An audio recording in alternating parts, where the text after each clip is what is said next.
Bunch to the left. Becca's looking that way. And still looking. Takes off running. Carson Beck with his legs. Puts Miami on top. What a drive. Chambliss connects the snap. Backpedals. Launches to the end zone. Broken up. And the Miami Hurricanes head home to play for a championship. Sure, you recognize that voice. You're about to hear more of it. He is the voice of college football. We are so thrilled to have him here on First Take with us during the best time of the year. Hello, Chris Fowler, on minimal sleep, but he did say that he fueled up with a little tea and honey, so he is ready to go. Chris, let's start with the thriller that was last night. What really stood out to you?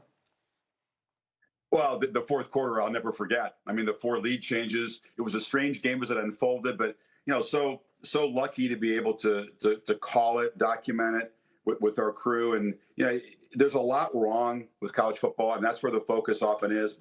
But when these games unfold, you see these teams compete. You see a 10 seed and a 6 seed, 2 teams that were not supposed to be there. A lot of people wanted to see Miami left out, compete that hard. And I really did hate to see Trinidad Chambliss and Ole Miss come up short because of what they put into this and what they've been through the last couple of months. And they have that pass, broken up in the end zone. They'll talk about that for a long time, with no flag there. But Miami, in the end, Carson Beck, he had the last word. And Miami could be a team you write a movie about, too, if they can get the job done at home a week from Monday.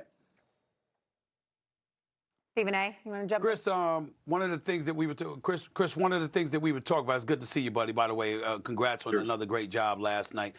Listen, when RC was talking about it, he said that, Miami looked like what we used to say about, SEC teams. The physicality was is what really stood out.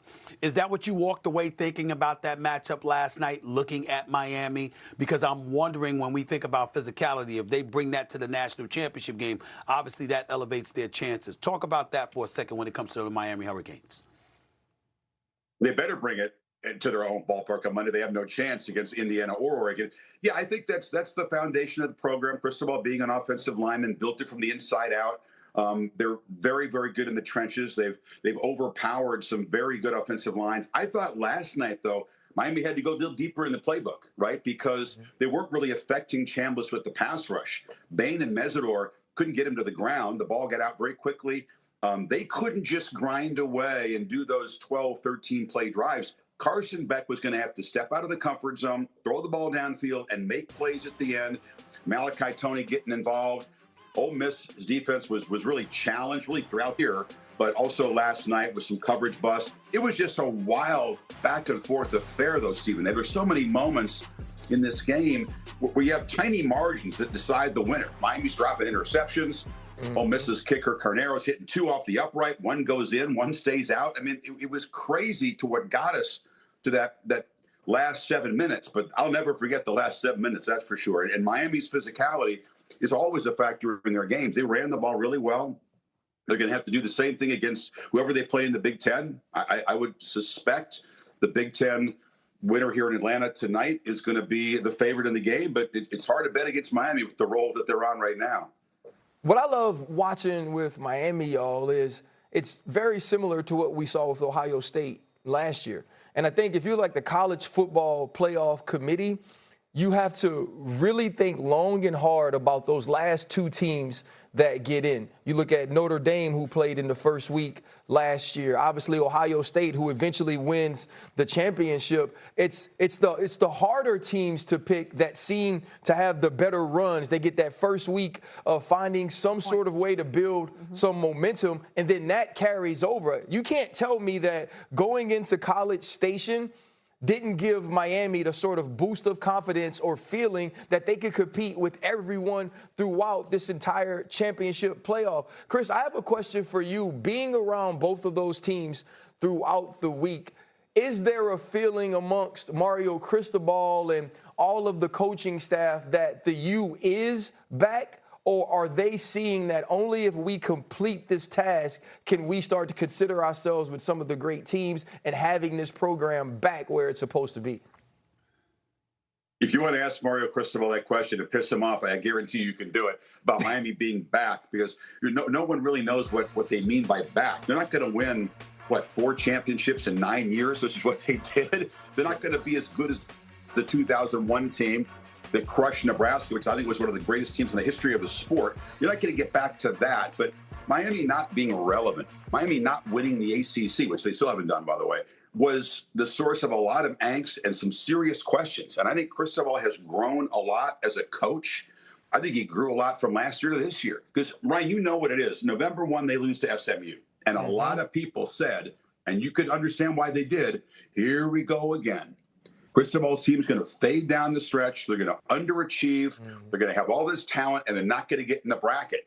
And damned if they didn't just ignore that, go back to work, win emphatically, got a lucky break when Duke beat Virginia. Frankly, I don't think they get in if Virginia wins and gets the ACC automatic bid there, because there was no ACC team in the bracket until Miami got the at-large.